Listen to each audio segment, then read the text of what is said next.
अक्सर सीबीएसई ऐसे ही confusing questions आपको पूछता रहता है जहाँ पे डिटेल्स मिसिंग होती है फिर भी आपको सॉल्व करना होता है और यहीं पे बच्चे लोग रुक जाते हैं। बहुत ही कम इंफॉर्मेशन पर हमें एरिया ढूंढना है।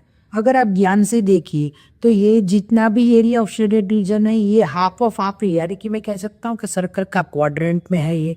अच्छा, अगर क्वाड्रेंट है तो उसका थीटा आपको निकाल के आ जाएगा 90 डिग्री। अच्छा, तो आपको एक चीज तो समझ में आ गई कि हाँ भाई मुझे थीटा मिल गया है एरिया ऑफ सेक्टर के लिए, मुझे थीटा मिल गया 90 डिग्री। पर प्रॉब्लम ये है कि ट्राइंगल, ये जो आपका रेक्टेंगल है इसके अंदर आपको ब्रैक्स 3 सेंटीमीटर दी गई पर आपको रेडियस नहीं पता है, तो कैसे ढूंढोगे? अब आप ही लॉजिकली सोचिए कि ओ टी आपका रेडियस है तो ओ सी भी तो आपका रेडियस ही होगा। अगर आप देखिए ये आपका रेक्टेंगल है, ये 90 डिग्री है, तो क्या मैं पाइथागोरस थ्योरम को यूज करके मैं आर निकाल पाऊंगा?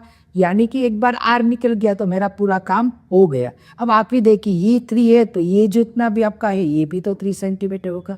तो अभी पाइथागोरस थ्योरम का यूज करके हम आर निकालते हैं। O S whole square is equals to S R square plus O R square. अब सर आप बोलोगे कि ओ आर तो है नहीं मेरे पास। अगर ओ डी पूरा रेडियस है तो इतना कितना हो जाएगा, रेडियस -1 हो जाएगा क्योंकि पूरा रेडियस उसमें तो 1 सेंटीमीटर निकालना है। अब ओ एस है आपका आर, तो R square is equals to S R आपके पास आ गया 3, तो R square is equals to 9 plus R square आपका आइडेंटिटी यूज हो जाएगी A minus B whole square थी प्लस 1 माइनस 2 आर। अगर आप देखिए तो आर से आर कट हो गया, -2 आर इस साइड आ जाए तो 2 आर इज इक्वल्स टू 10, तो आर इज इक्वल्स टू 5। अब मेरे पास रेडियस में गया है, क्या मैं अब एरिया ऑफ शेडेड रीजन ढूंढ सकता हूँ? बिल्कुल ढूंढ सकता हूँ। Area of quadrant minus area of rectangle.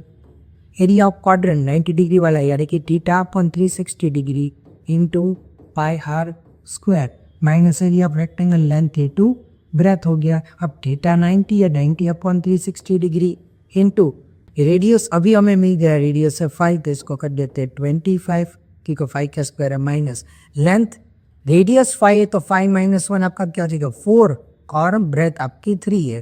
तो अगर हम इसको सॉल्व कर दिया जाएगा 1/4, तो यहाँ पे आपका आ गया है 25/4 पाई -12। अगर इसको फिर भी अगर हम सिंप्लीफाई करना चाहे तो ये हो जाएगा, तो ये हो गया 6.25 पाई -12 और ये आपका एरिया आप पे ढूंढा है तो हो जाएगा सेंटीमीटर स्क्वायर। तो कुछ इस तरीके से आप लोग मिसिंग टर्म को ढूंढ के पूरा एरिया आप निकाल पाओ।